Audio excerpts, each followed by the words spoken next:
enti kwasie da nwomre bia radio nona Adom FM tie Nyinsen Ne Awoɔ bre abono nwotwino radio nona Adom FM tie Nyinsen Ne Awoɔ bre 106.3 radio nona Adom FM tie Nyinsen Ne Awoɔ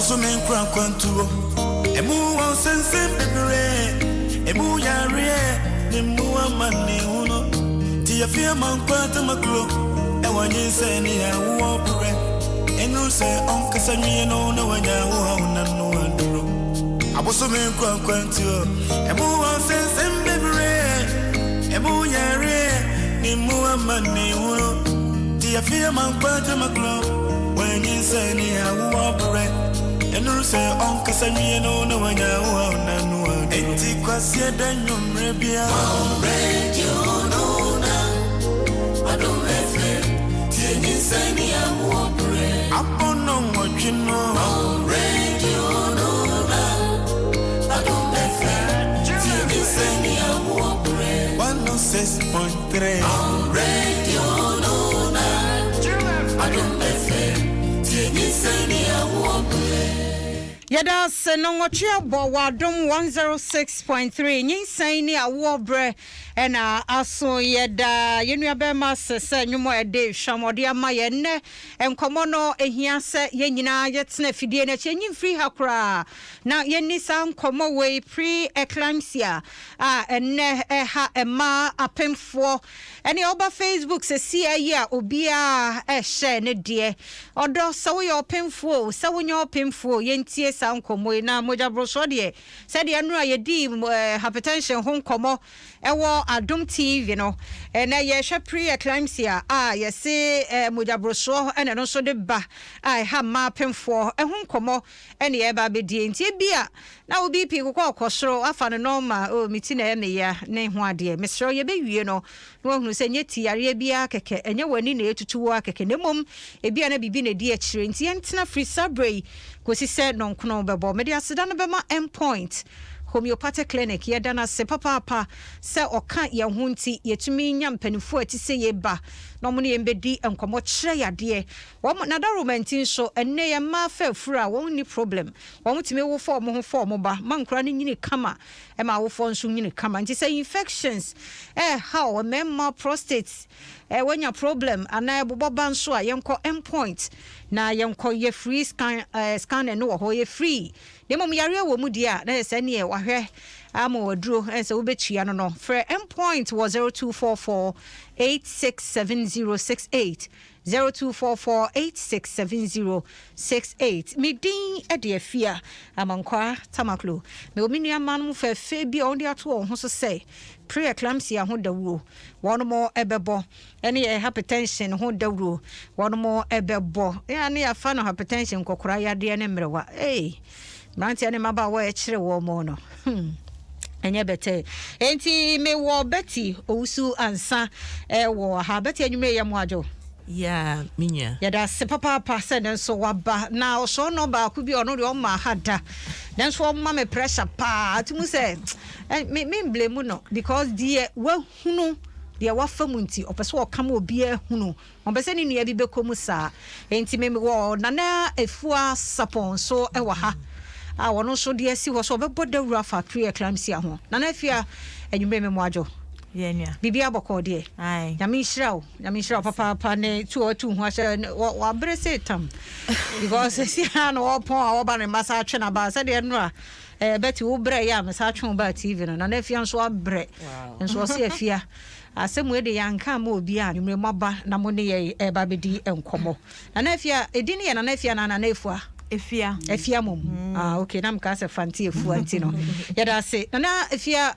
why ni dine de say efia sapon fa ho komo Mr. Bra Facebook Adom 106.3 mo fa mo comment na mra na me Facebook artwork na me de to hon de mo de abro me ama me re kra ho ena na efia ne team no so aye video work bi kama ebo agro titiru ne mu Nyinsen mu awo nyame hira mo pa mo ho nyina nyame hira mo mitimi mo nyina mo din nanso mani so de page no mo ye wo so ye di nkomo a ebeboa ya pomoden nyame hira mo enti Facebook nso Adom 106.3 mu nyina so mechia mo abomudini na ha chese wa boa ye ofi kolebu abaya resabia mu nso abaha enti beti mame sa mo akwa babiem na hye ye ka se pre-eclampsia de yarea Say a cassa pre-eclampsia, a nyinsen ho sunsanso bi, bronifen complication. In papi no, a taisi a bra, or bar o nyinsen edru 28 weeks air corner. Aha. Okay. In papi no, a dear bed di amia who say, Ubienya pre-eclampsia ne say, ni BP no, a kosho. To say 140/90 air kosho. Okay. And say enra say etiefo ne ahwefo tie mia.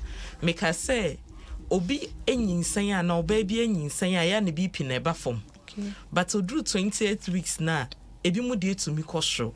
Enti say ne BP ne kosho sana. Enye no nko. Afei say Jones ne ye check here say oba anyimoko hospital a.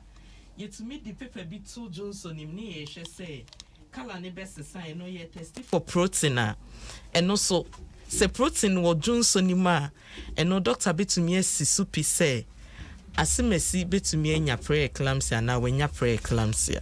Okay, na say no nice obi ohokra woni mojabroso ho hwe woni nyinsen na hyasie mu den so from 20 weeks ho kono na eboboba Me fa chane na obi ho ha wonya high BP da but onyinsen ye no 28 weeks kono otubinya high BP a osetuminya protein woni Johnson. Okay, say ye nhwehwemu a de na de ba nhwehwemu kire say ye moja na ewo placenta no echo placenta no say esote a etumi ma obinya pre-eclampsia enye no nko se undidi ye a eno so betumi ama wenya pre-eclampsia ena say ewo obusuemu a eno so betumi ama wenya pre-eclampsia. Okay nti eno na de ba mamenko na na efia ho na onso emoye nana Saudi asiwadi so say o body me da say Denti I must start to say me bought pre-eclampsia who de rule say me experience here. Okay. 2017. Now it was my first time pregnant. Nothing na me nyinsen me worry and chair na me nyinsen. Na me call antenatal 4 months and na me nase ho ye. But me nase ho ya 4 months no me kwa omo na futu e na de ma me ne say me do a ya me ma me nye too active na me rest me nine. Until by the time I go through me normal day no me ba no but na me na ahun pa nyinsen them. But me na me caution me say 4 months there ntem dodo usually when I be we be ho e bia oba be ben time na why do no nti na oye consent kakra but na I sabi an tre say omo hwe bibia na okay but yan can try me have akola no na me call for me first antenatal me drew ye no me ultrasound and ye who say any weight na what's like we gaining no na enye according to the number of weeks na nka menya no but omuka say enye hu bebre sa enti nka menko fie men rest na 1 week ni mu no ne meka ne say ne Sunday na omuka tell me say men count cakes so every day bia men fa be 1 hour na men count nyinse no na men sheda hu se baby ne keki ya say first time ni tu sheda hu ni ye na so Sunday no me really record it ade a omuka say menye no until the Monday afena menya meya na em say gas na meya o mesro hase meya da o yefun so we mitimi da me yefun so but e ka cry beko until ni Tuesday na me feye until me feye na pain ni ye said there as a cramps and me call hospital till me call hospital no me say oh me ni akola na heartbeat ni ya okay until me call me checking my pressure na around 200 bisa me say me ti me ya na test ne ba ko ka say pre-eclampsia but na me wo pain mu until ho no mo try me say e was so mo de me pressure na eba form na sisi ano on pese mo ka try me say me ba no we free mu na omo pese until omo nya me CS because omuye me CS me wo akola we free mu omu pese me go delivery and omu induce me enti omu induce me no they had to bring me or some of them pressure ne back down but pressure na emma form no massa prepare me so for seizure which is like a stroke pressure no cause through baby a na it causes some of these complications no enti I me kai say omu catch me say okay they are giving me more medication. So mo de mammy I was say me work delivery na me say what ICU at the same time because of what is happening in Tino. I won't be try another one. Na me pressure now cough from padia then I was so mo de call ICU because who say as you know na ICU is not equipped for delivery and delivery so near ICU. Enti de me kaya ne say a drew baby no me catch say akola na eba from honum no men kai bibia biom te say me sorry ya me ma me na me ti wo etire sakra na ye de me call ICU into the aka ni bi wo ha ye catch me I mean so mo bubo me mo try so many things into them mo ICU for some time ho na ye trechre mu say minya severe preeclampsia which could result in HELP syndrome.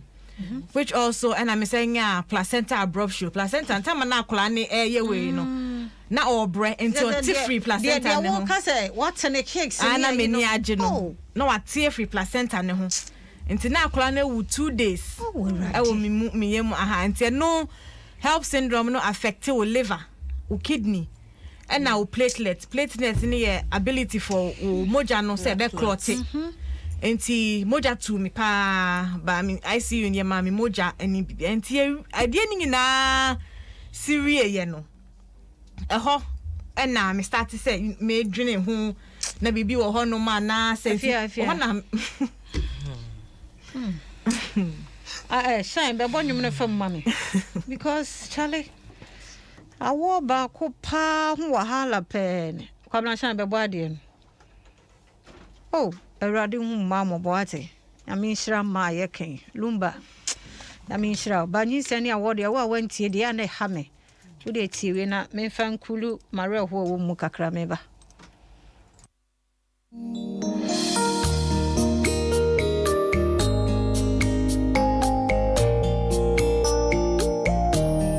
Abuso men kran kwantuo. Emu won sense bebere. Emu yare. Nimua mane uno tia fia mankwata maklo e Nyinsen Ne Awoɔ pre enu se onkasa nwie no na wanya wo na no andro aboso me kwankwantuo emu won sense bebre emu yare nimua mane uno tia fia mankwata maklo e Nyinsen Ne Awoɔ pre enu se onkasa nwie no na wanya wo na no enti kwasie danyom rebia radio no na Adom FM Nyinsen Ne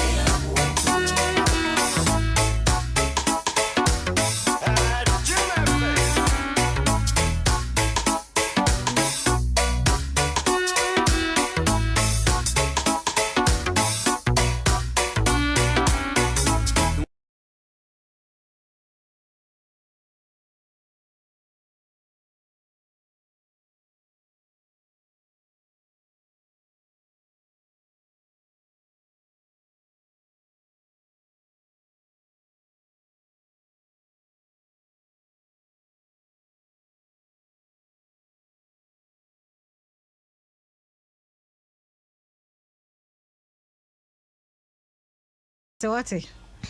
Obia wokobia de ne babie dase. De wa manso. Yantime mo so bo. Una nim de ye na oye. Nyinsen Ne Awoɔ ene yedi ho enkomo pre-eclampsia ho enkomo na nye bete. Na na fiama afi kra question na kra mi hunu de menka because kra utie ne de na baby okopie ye ntia. Baby okopie na. Oh, riding here mobile. Betty, you was in a cat. Oh, moto. Yes, I are too much. A dear, somebody call Wuba bra. I won't near my baby one night. Just a yamia more mammonim dear noir. That's all over. Who when you 2 days.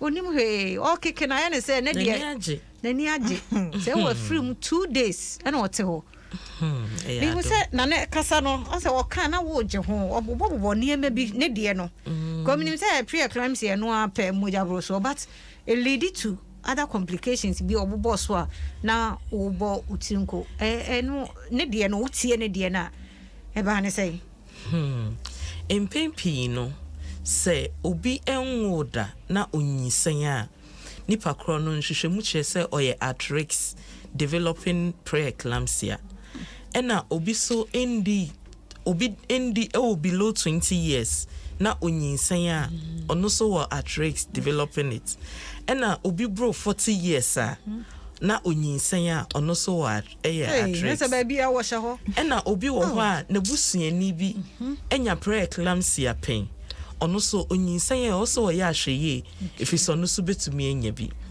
ena se umuye dru bebre na wo fa yefuna eno so also ya ahweye ubetumi enya bi ena se undidi ye a te se unua ne die no hu se aduane mu ahodin duro na ewo se wunya no unhye da nya eno so betumi ama wenya pre-eclampsia nema bebre mekasa me bobo so a say ya bobo ne etie ne nhuru eno na asori obi busa say ya muba mu kan aduane a ye nie ne ade no mun kan wo say ye ni de anuane no wo no pese wo kan say okay wudi kontomra we na benya wo nkate a oba nyinsan a ye bodaro say ondi nuane a protein bebre wom na onte de srade a na anwa wom efi san hwehwemu kire say wudi protein nuane na protein e break it down a chemical bi wo ho ye friend no glycerin eno eboa ema obi pine bafom enti se wudi enuane a protein wo ma ebeboa asa ma kidney ne so aye adwuma ye efi se obi pine kosho a kidney ne ntumi nya adwuma ne ye ena afei so no kan bibi o say otise yaw ewon na fruma ne esro ha no eye common sign so bi benya pre-eclampsia onya pain ewon ne abdomen top right side no ena obi so wo ha na ni so ye ni tum ontumi kane akra obi wo ho na ni so ye ni to obi so akoma bomb intentem obi so humete on ote so ontumi humi ye enti sa ne mani ni na ye nua ba no enya bi but enam se onim hu nim die ni nti no ofa ne se ye nyinsan ni bia ba se etiefu tie ye oba bia betie na wode atu ni kotodwema onyinsan no hu sa ne ma ne pe obekai se Nyinsen Ne Awoɔ program no mete senes ni na sister ne kana asem no oka se ote ya obi wo na fruma enti sa na obema ne na ye nti awa yare sabia okay mamenko na na afia ho afia che mo mi nim di antenatal ho kwa nti omo hu ye ne usade ekọ baby a owo ye ne ho no bo ma hunu se ubi pino was run nti was because from Ghana no na omo aka na me kan ho nyina na me BP no eni so ye kwa na me BP ni so okay na me de no as next kan no mensa eni manim ho but na me say on hindsight dem me hu ni say doctor no onime enti se ma ho a because the Saturday no me ma me ka say asemani ma ho no na me si o pekasa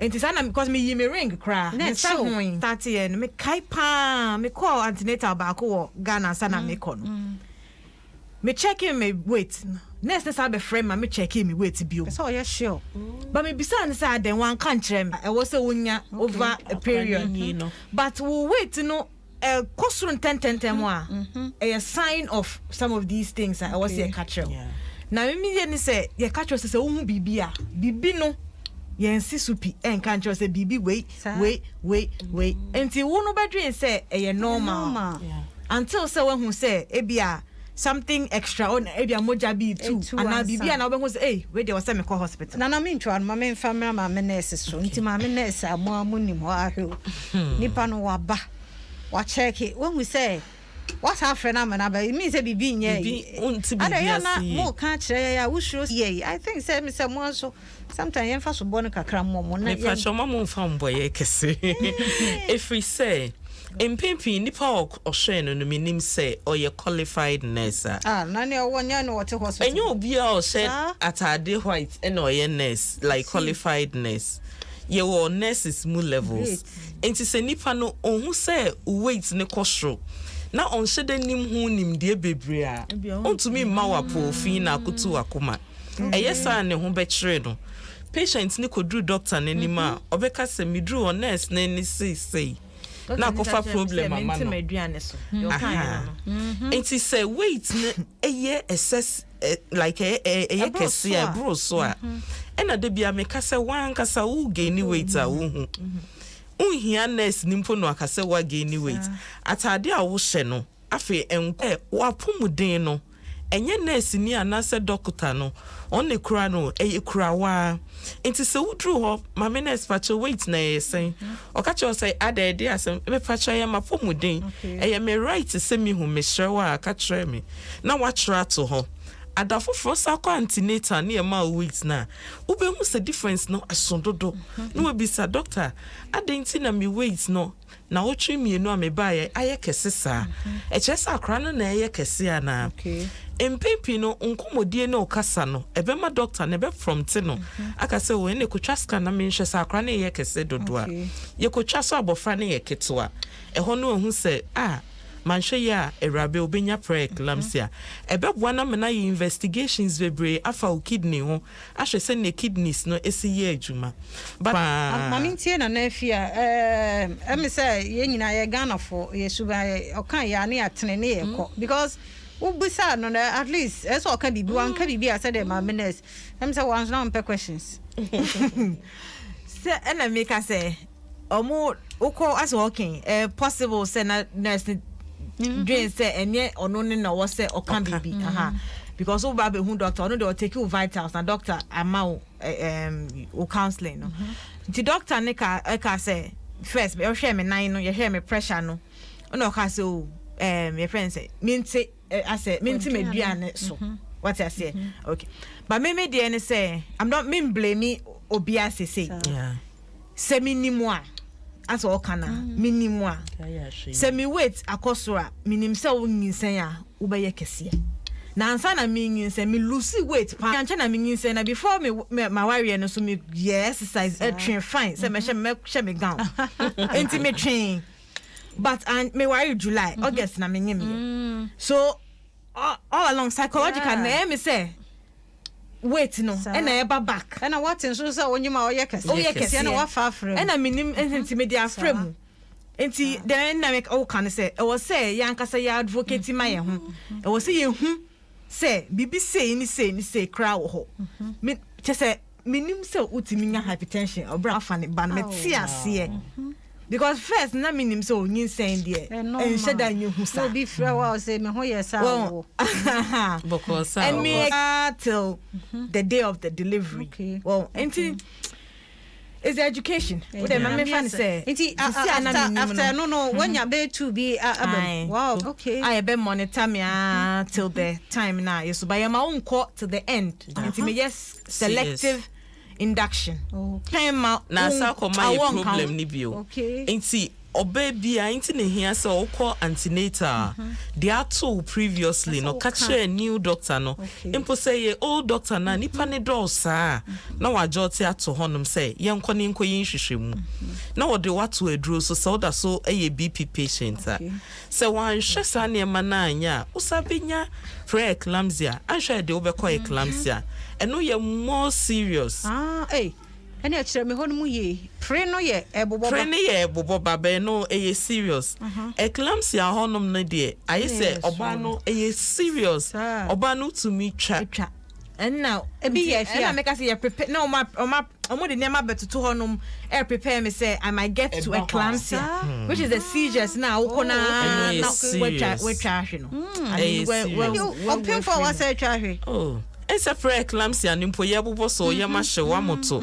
enti eclampsia ne de enti doctor for no mo mpese mo bedru okra enti na eho no mo beyi ombe yi akra na free ho if it's at that time no omo priority ye wo maame no if it's akra ni free ho a ade ne beba fom Nyinsen no na ama na basa sa if you want about pro kakranti from 2017 up till now what they are to ho so we sa campaign no you started 2019 okay. Na a percent story ni ye complete enti nyame ya adom na 2018 me wo oba enti me wo first no na fedie ka say and I think that was a good decision because me year in 2019 no na me nya nkrofo am say bia to omo but mu suro say ombesa akọ biom enti me share experience no ehu me second take my first child ne there say the slightest thing na me drew hospital ho me say bibi wo ho say bibi ani ho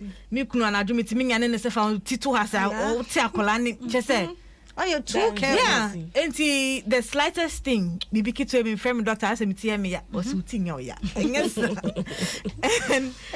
and then getting close so because I see 34 weeks the first one hey enti me ba do me ba do 34 ne de me try bibi as a doctor sin komun ya akola o de drew ho de a yenina yantiaso but of course they didn't have any indication everything na bibia koyi so giving that encouragement to nkofo mo friend me besides say oh yewo niema doctors ni betimi aya you can have a safe delivery anything see science no uba ntem a yetimi monitor okay they monitor na enkoyi dia ho no mbe yakola no but at least they try to stabilize the situation, get you close to delivery.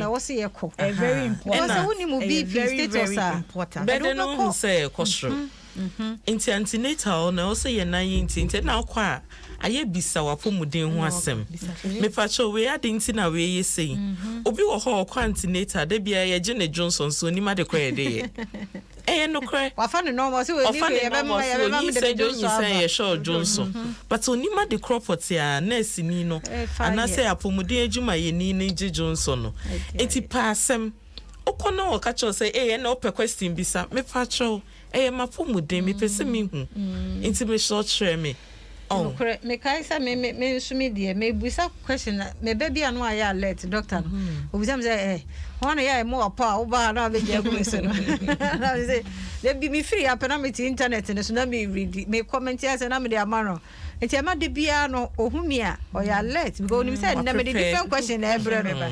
Second one the man for mo ancho me tutu mo sa. Enti mama yenyina ye nhye no so aseda ne bekwa ma endpoint homeopathic clinic say oka ho binti wo share live on Facebook Muhammad Ibrahim Alhassan waha Ruth Obin Yabo anso waha Andy Sam Dustin so as a wow anum ye de yedase and a Gladys Nai Tete and so HCIA yedama sepa mo am wo Facebook no nyame enhra mo endpoint homeopathic clinic Echenya mbo yenko free screening no scanner no yenko ye ni nyina won kwa wasi free ne won se problem bi wo ho dia na ese edwa to aduro so ne ahwew ho no na obetua nti wo free endpoint was 0244867068 na nyumre ya won no edi enkomo minuaba beti osu ansa na fe na na fia sapon ena nyumre wo mu ni edi enkomo mu se share wo mo experience no nti me show ye bia phone lines no a asam no omoto for bo nyina ne se wote hwe ko hospital na they say kwa the nurses midwives no kwa no em say omo books no omo numbers kura agu ho enti wo da fie na bibi no so afre no and then so midwives na nurse fo nso de oh nyame sheda wo nwene wo mo na omo aba adwuma nye dia say dressing na ene fe no ba adwuma no omo ti ase je so mo afre no sa ti nyame nhra mo papa ba ma me hwe nananka no krenche wo de ehwe wa say daddy bi kaka na woni die so ho ni ane be na udie oh because we are fresh oh I want for Mrs. Papa and just wanka me kondo we ni etuka ni ekoni o difa musa na me nya cravings gra me am timi create me am cravings so I call for and one no betting nkyere ye enuane bena yanyemo mama yennie say ye for so ye hu die timi kofa pre-eclampsia bi ebre say ye di nnuane so di nnuane a protein nnuane ni bi ye beans, fish, milk, soya beans. Yatiase. And also wudi nnuane so a war vitamin. To say vegetables no. Green leafy vegetables nini na ubetumi enya vitamins ewum. Ena also yetse anwa nnuane ne so. Okay. Ense obi wo ho a odi nnuane ye soche anwa ginafa. Saa nema no emboa mojabroso like apomuden no ekutia mojabroso no. Ena waduane ewudi ne so enchine ne level no. Ense obi wo ho a onyinse ya na nanum atoso. Enti enchine duane na ye di no no de osinchine nim. No sa de bio egum. Na ade apana. Davi me kai because the second one na me ndi nchine. E ka say me ndi nchine. Cry. Okay, the first one then now I mean normal men topic but na normal. Enti na de no ne doctor no mpese obeteki chances enam ni previous history nti. Enti no one man twe ne ho afri nchine ho. But in pimpi ne ye ka che obi wo ye ka be ka che nsete so. But doctor bi wo mpese wo di be di agrocross ene twe free ho kra. Okay. Enti say nnuane no ene wo so onum nso bebre at least 6 to 8 glasses per day. Say ne be ya nipaduane kidneys ni betumi aye ejuma. Okay. Ena obi onyim bia no so at least try na exercise. Obaby wo ho a otefa ko. Oh, fa we mama you say free say you say Nyinsen no eye bre nti wote ho saa. Ena wotena se aya pija onan no. Okay. Me ye sure say nana ne na se tataye se ne okasa ho no ye no. Uhu sape e wo so sa gye wa home. Enya homeje ne se woda mpem na fo ni kra na se bonkomo. Dum phone no ne da ne rest. O da bia so pija onan no. Gu pillow so. Yes. Okay. Ena pre-eclampsia no nya pe doctor be ka cho say na say yaba. Doctor be ka cho say woda ayada obenkum so. Se ne be ya pressure enda blood vessel na edi moja eco placenta no. Okay. Enti pre-eclampsia nini na ye bone tofa. Enhwehwe mu kire say say moje ntumi nko placenta ne side. Ema abofra no enya emframa oxygen no enya aduane na udi na obenya apomuden no. Eti no obenya pre-eclampsia obehu say wapon abrand time enya ndru ho abofra ne piaba. Eso wakasa no so nya placenta abruption. Yes.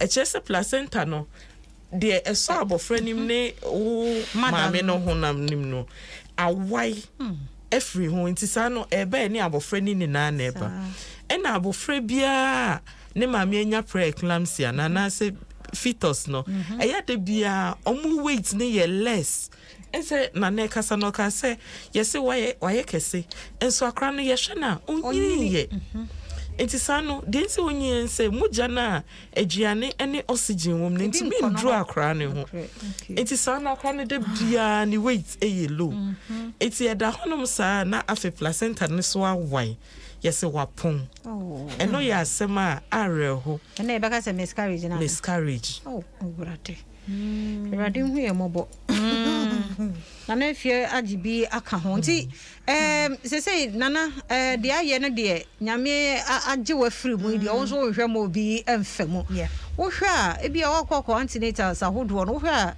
ye serious as pregnant women ye di hyehyɛ so ne ni kwanse ye no wo campaign ya washa ase ye hu adwuma campaign ya sha ase ye ne Ghana Health Service I collaboration we are producing video. Yes, our video no so very powerful. Why are they call maternity clinics on play.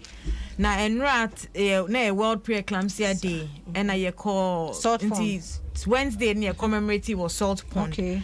Na I adi o masompa because ultimately see Ghana Health Service no mundi and sanya mane ho agra ye tretre obia and no more encourage say obia ambra antenatal na na me no obi kasa no say ono ta obedru antenatal no ne aye classes na ewi enti a won tehwe I late enso ehu hia o sa pregnancy school na ye na ebididi agro no enti encouragement e de be man say hu science ni ne man nyina still ko antenatal doctor ne say bra 2 weeks and 1 month ko na de kan ye de ne ho ne say ye de your you donate blood pressure machines to the hospital. I started program pregnant women known to be able log.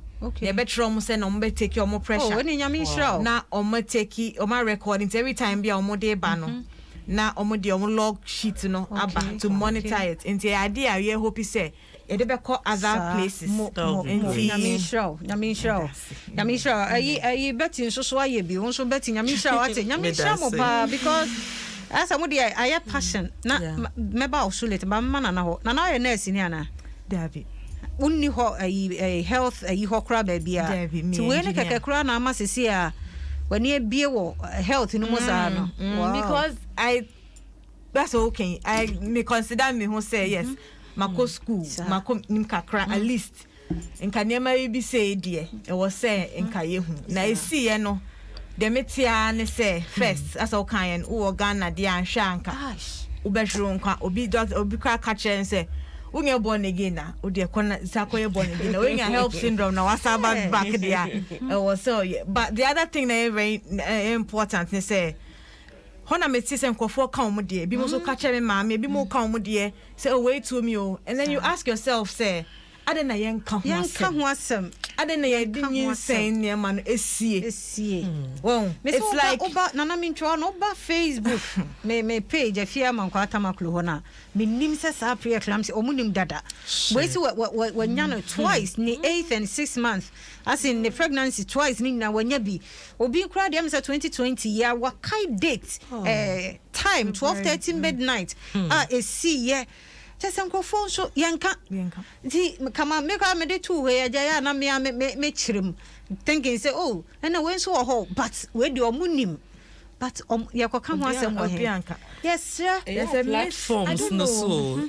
if your platforms be very wo but etoda eba health promotion na untumi nya access to those platforms no enka platforms e ma be tie no enti me bo Adom for baso multimedia for baso because enye easy say omubeje ya sintem say oh bra na be ka asem we near from design programs for apomodin design program we for apem for ne one because maternal death dey e wo see twem sepa obenyam na niji abafie na fe wo de isi da si ebenya akora no nyama eno kwa de twa me yem eno kwa de na menim just say and that was one of the mental ways for me say me ba empty handed and as I said na ebi wo ha onim ebi me koye miti no we bisa se wakora no say there were times I make us say ne ho ye because utimu say onim na obisa genuinely obisa and obisu bisa na ka chensa ko ne na fe wa ferry say e dey say na mago ken akosha na reho what I say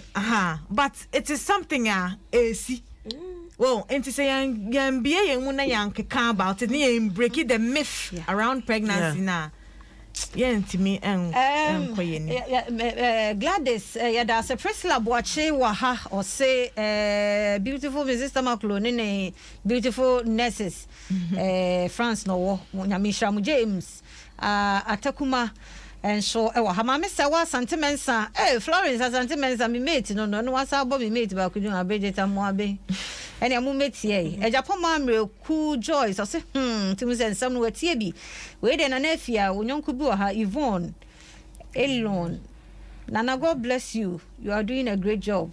Priscilla Boache, the ambassador, this is very sad. God bless all pregnant women and their unborn babies. Yeah, that's Ruth. I've been your boss.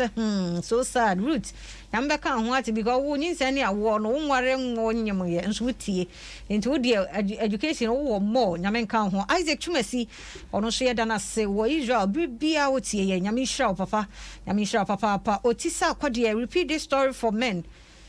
God love us. God, yeah, Paul. Remember, no munti. But Nyinsen Ne Awoɔ de remember niti. What the me be phone lines no. Over who among medical. Remember no go. It's one more dear. Me teacher more. Omuneti a man de chire ho. No, two question na be man no. And remember na bi no say remember ni bi no ye very observant. Omo shed the akoso pregnancy ni mo. Enti omo de omo how kware me teacher omo say. Remember no do omo ti. Ti Adama se Priscilla Boache say Sister Fia, a similar one happened to me and the baby.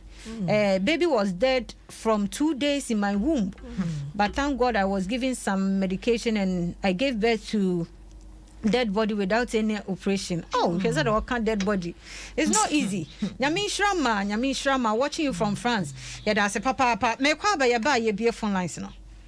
Do you want that special rice? Special rice. Do you want that special rice? Food love is special rice. If what you're looking for is quality, delicious rice to satisfy the family, Food Lovers Rice can give you all you need. Food Lovers Rice can give you all you need. Oh yeah, make all your dishes special. Food Lovers Rice is long grain, has the perfect perfume, and is great for jollof and all your favorite rice dishes. Food Lovers Special Fragrant Rice. Sisemu Nafili. The taste. This advertisement has been vetted and approved by the FDA. Taste.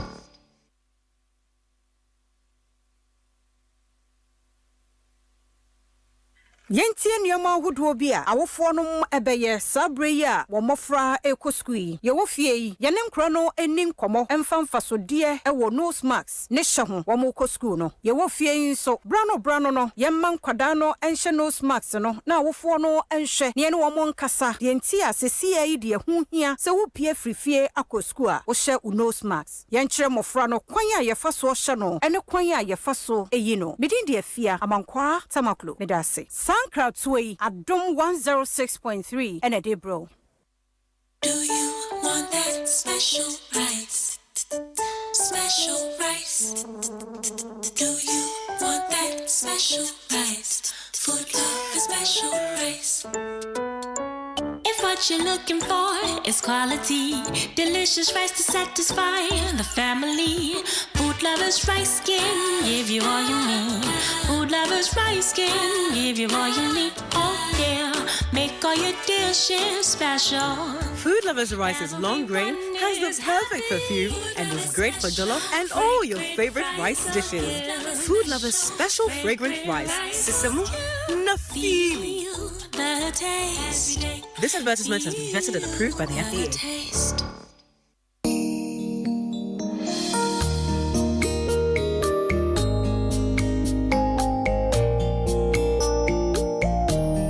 Abuso men kran kwantuo emu won sense pepere emu yare emu amane uno ti afia man kwata maklo e Nyinsen Ne Awoɔ pre enu se on kasanwie no na wanya wo na no anduro Abuso men kran kwantuo emu won sense pepere emu yare emu amane uno ti afia man kwata maklo Nyinsen Ne Awoɔ pre enu se on kasanwie no na wanya wo na no anduro enti kwasie da nwomre bia Radio no na Adom Nyinsen Ne Awoɔ pre apono nwotwino Radio no na Adom Nyinsen Ne Awoɔ pre Yada se papa Nyinsen Ne Awoɔ bre so na uguso a utie Adom 106.3 enkomo no yedi bebre me sure se bia won so wo won sem bisa ba ku mienu bi frɛ 0302216561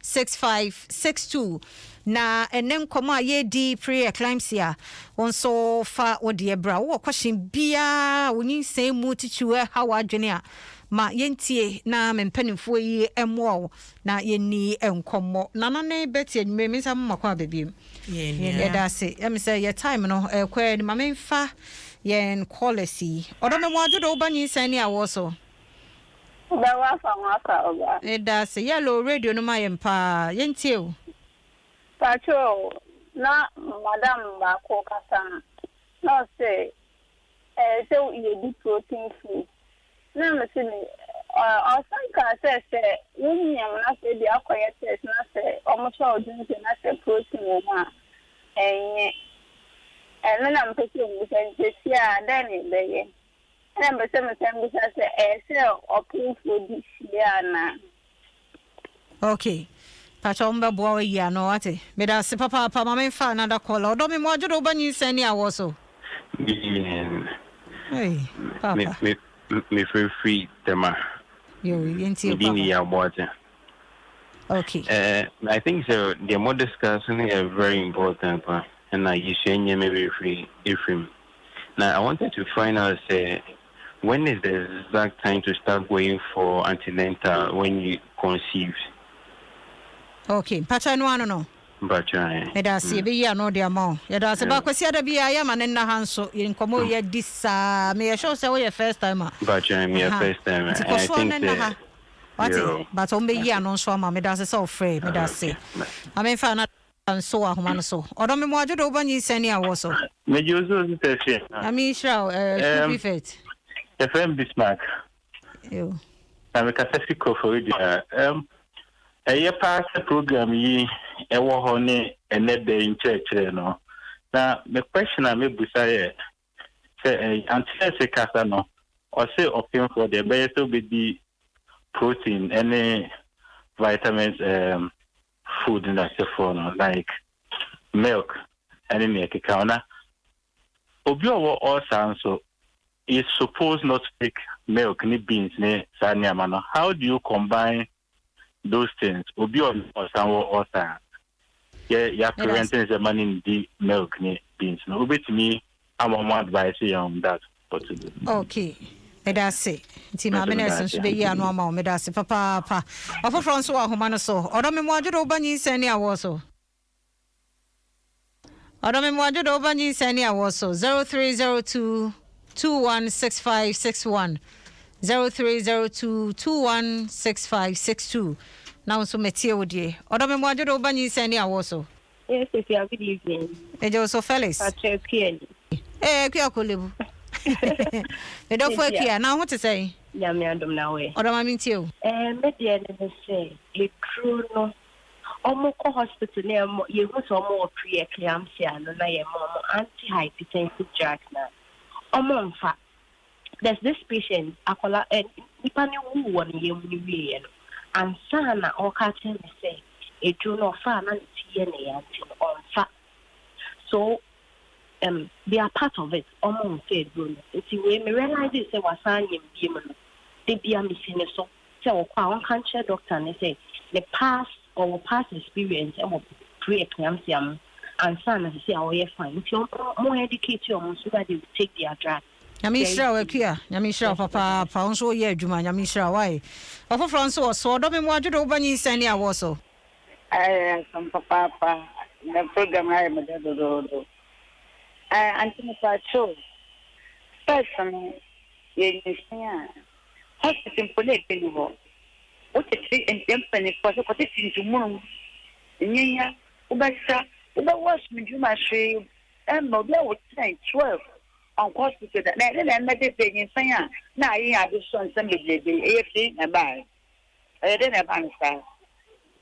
You are assassin.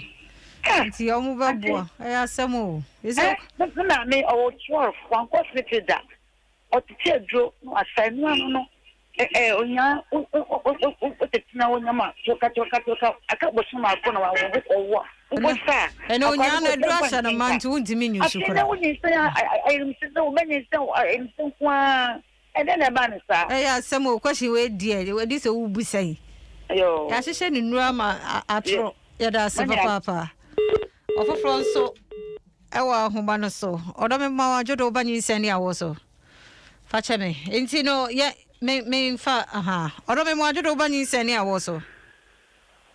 Hello Papa me che wa nwumre me you soja hello e da se yenti o me in fact mo program ne e mo it is deeper ba kaka ta wo no ene ni nyano mba ni ma omu bre aben ke omu bre nan so te bi na ko na okay me churi jan se oba se ubre aben wo mo be ma ho kwan no adana okay paso hu se bia ne time na so betimi ayusu na betimi ne nada wo da bi ho ana o da bi ba wo ji ato maybe the question not to Medase papa panti ya umbe ya no dia ma why. Yedase ofofro so ahoma no so odo me mo adwo ba Nyinsen Ne Awoɔ so. Don't so. We nyo do ahoma so. We Nyinsen Ne Awoɔ. Nyinsen Ne Awoɔ. So ba wo afa ho afa oba. Okay. Medase so afre yenti o papa. Papa chao. My wife oko the kitchen wo China one. Be about 2 years me we satan me say ho ye ne yaw sa. Omu China wo. Ko cha won say wo ye operation kaka. Oh no ye ni CS. Papa. Na ho ye ne ya. O se ho say ko 2 years ni. O se ho ye ne yaw sa. Oye wie no se bi oye ye adwumaden o peja ne oma ne ade. Wa mo no ho no e no anti kro na anwu no de ye adwumaden na ebre kro no ho. Oba ye no operation say adwuma bi a den pa peja so anum sa no ho no e say ya yete so kakra. Okay, beginning the 1 year beginning mo. Na mo ko bi be 1 year the corner site. No na nke ni kwan so ye but o de nurse for no wa ho mbebo na emane mpa baba ye so hospital e start ya che wa hospital. Wa hospital sa. Na mo se say. Mo ko mo man do mo ba. So no se dan bisa mo the particular nente ha. So unsu bisa se de wa frɛ wo so yi unsu hyɛ da bisa no. One day kro kwa ne nko so ho ma ne bo na ye yi ni. Why? Me da se wa frɛ why? Amen for front so ne ye nwie. Odo me mo adwo ba Nyinsen Ne Awoɔ so. Hello. Yes ma'am, me mo adwo. Yeah no. It does meet you. For so we didn't divide. Na me can't this is the first time. Intimity and I'm because a bit told me. And it was my first pregnancy. Now me experience there. And say I was in shaker cell and I'm in a crisis at the 7th month. And say a young mona daddy sorry a young nasa kosrana all of a sudden it was so that dark. Luckily for me, no number of hospital. And say I just passed out like that. And they can be besides said then they see Dr. Nuba and our kitchen say my name is a clammy. It's all church more thing. The son out okay BP right your BP now control the same way na me tiase. But it has left me a trauma. They say I mean who did the machine not be machine. It's like na me propose say like after that me I am educating on counseling like so I will be aware of all these things. They say I mean who did the machine not as a phobia reaction do not miss that because say high BP. Matawase nana fia meje ne contact amount na one na didi nkomo bebre ne ehu ni free ho BP machine nso de antibiotic be ka kire say so ultimi to yi iPhone a obetimi ato BP machine bi na watimi a check wo fie because ye nyina BP phobia mi hu machine na jump be serious madofo emi say your collect na do omode aba ye nhwe naja ye nyi bia no mo ho Mama Steve ana let me trauma and more dia he na wo bebo fa yi dia ebia ye ne pen na ohia Mr. Tiffy dia o say protein no make protein enipa mienu na ba mu and say kidneys no aduane ne nema ye di no na ye waste no na kidney no eyi free ni pedua nim okay na de nti a obia wonyima wo so di protein di a lot of protein and a high protein diet no enuane a eye protein ne say protein no e break it down a ye fa bibi amino acids chemical bi wom ye friend no glycine sa glycine no e wo to me wo blood pressure ne so a emane ba fom pacha yate ase entina ye share opinfo bia say obedi protein afi so beboa ama akra na nyini ebeboa ama dwumadie bi ekoso wo nipadua nim atumi aye adwuma na de nti a oba enya pre-eclampsia ye hu protein wo ne dwonso mu ne se enya protein na wedi no na adọọso nti na aba dwonso nim da bi nemum se BP ne kosra emma kidneys ne ntumi nya adwuma te se ne wo se ye no enti instead say protein na nipadua ne de ye adwuma no efa filter nim epie ba ewo dwonso nim enti se BP ne kosro pe kidneys no temporarily ntumi nya adwuma ye enti enko hospital mi enka se dwonso protein wo mu nti o se ne mi ndi protein da bi obema protein na dọọso afa dwonso ni mu esa nke fa kidneys ni mu na ye na adwuma no okay ba ku bi nso ka se omo ulcer aha obi say adentina to ulcer mese milk protein no ye wo mu bebre mebubu obi so eti wa wuni mo yare obi kra wo ho a salmon eye protein so ne bobefono no ye wo kosua wo ho eno so ye protein enti protein ye wo mo ahudro bebre enye se mame na esese chinchina kono milk na also nim se kono milk a ebe ha problem me pacha ya te ase eno obi so si shile de ya bo ho de ro da se enye adentia ema opemfo ni to minya worms ena worms no emwamu aba ne yem ensonsono ne ba ne yem a wagua ne kakra na wudi ama oba ni bi no ono so baji bi etu be hu na akra no aye ha aduane mu ahodindro a osabofra ni nya onya emma akra no adwene kra in develop yi ena wo maame no so da bia wo moja kofo ba ku bi sa me be pa ne start antenatal me pacho se Nyinsen na kwa ho adane na se ho adane na ko hospital adentia ebia na akra no Nyinsen na Nyinsen what test e positive but ebia akra no wonder baby e wo se oda na odinyini ense wo beti say yes e wo ectopic pregnancy enti me show Nyinsen ya entwenka se me dem one menstruate na especially wo hwehwe animo ne de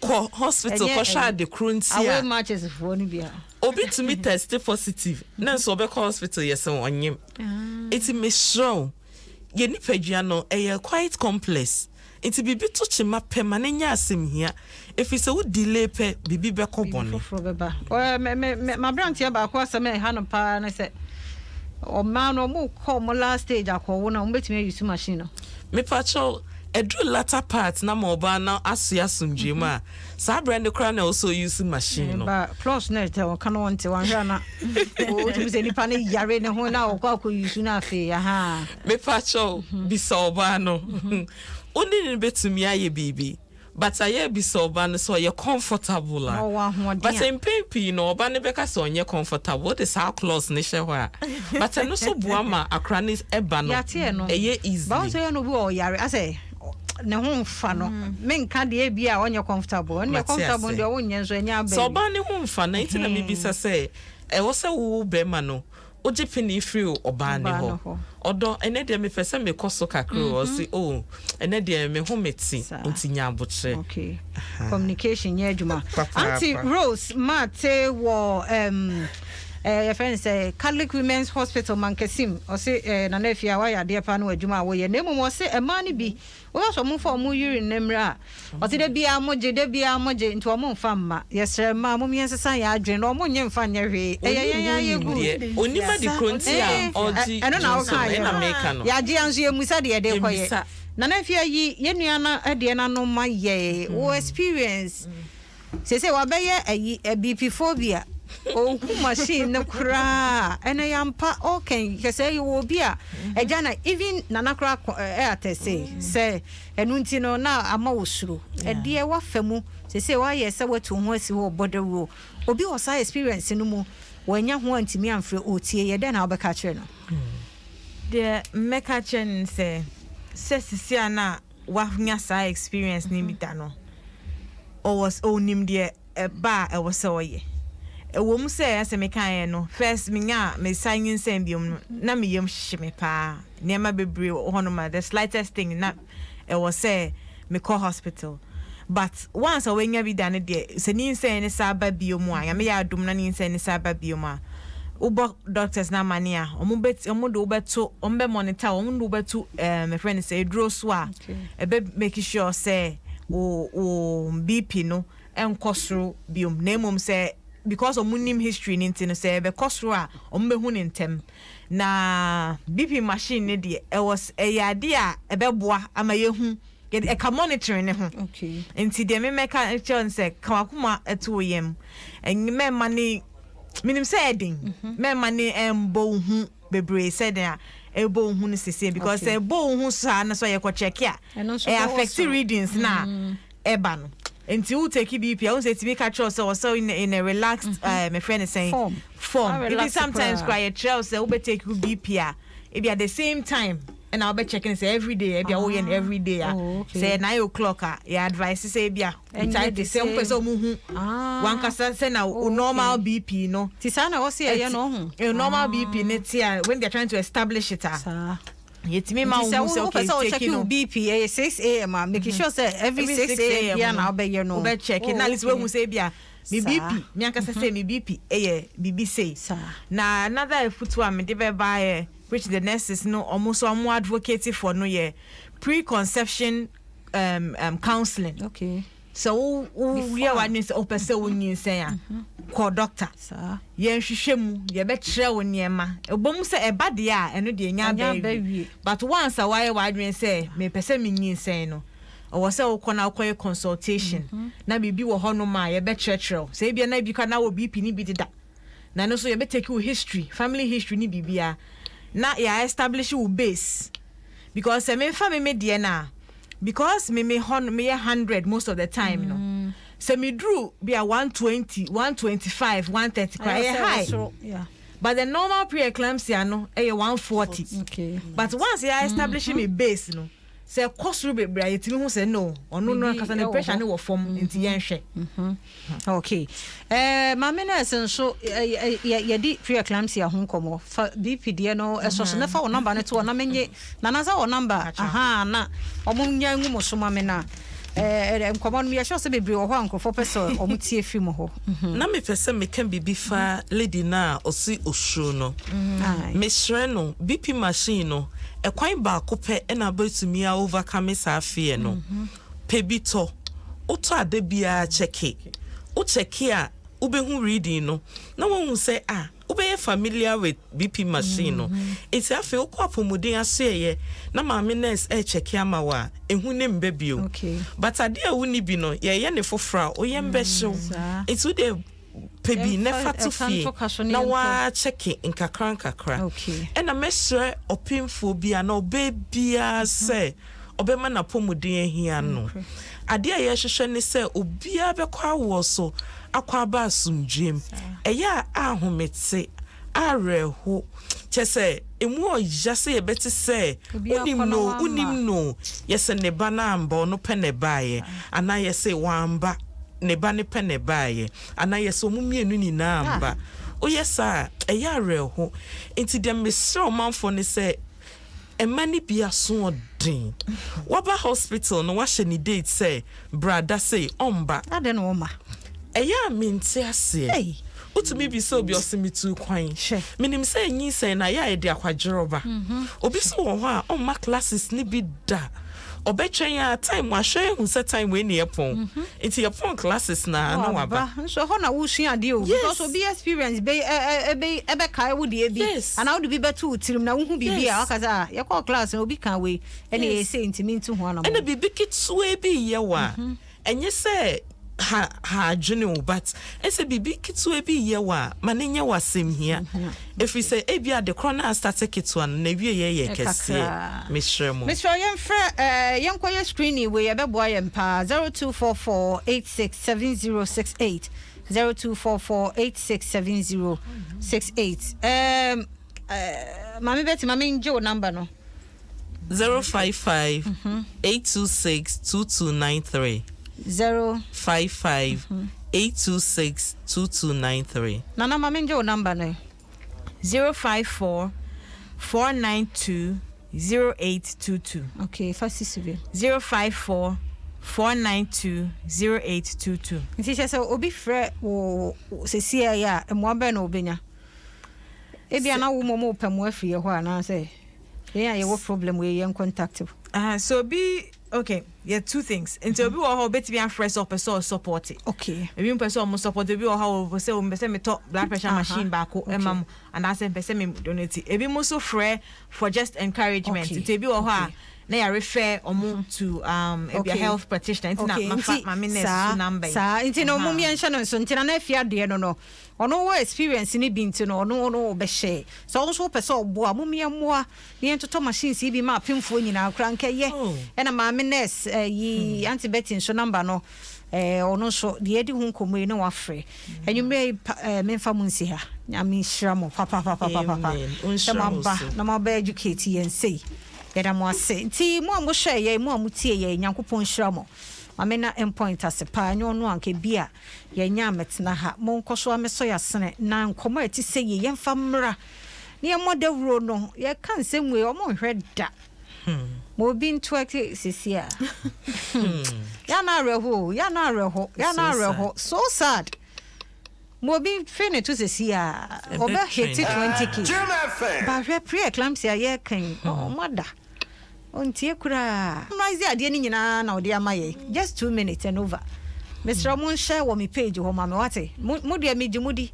mon share ne nyina ye share ne ma bi ati se ye beboa ya ma yare bi a ye preventable ye betimi ayi kura nsana abeto ye fie nti medamo asese mugusu ata ye kire medamo asenso nyame nhira mo Dr. Shine Aqua ono ne producer medana se mabna duwa mankwa nyame nhira na na ma nyame nhira so de ento Facebook wa oba so no tuntum se you o cha besa sori ahoma che no ma brabo na no start no nti susu posa wani na de abaka akoda e do bia se ye ko de Dr. Shine beja nwuma gumusa kosi se ote Reverend Gabriel Ansa enso ba beto so mafide ne na ha ye na asofo no so bejina ma dwagu ye so sa omo ampa ya na ededa ye ya yada mo ase asofo amu so nyame hwa mo ye kwade pachi o chena ebe se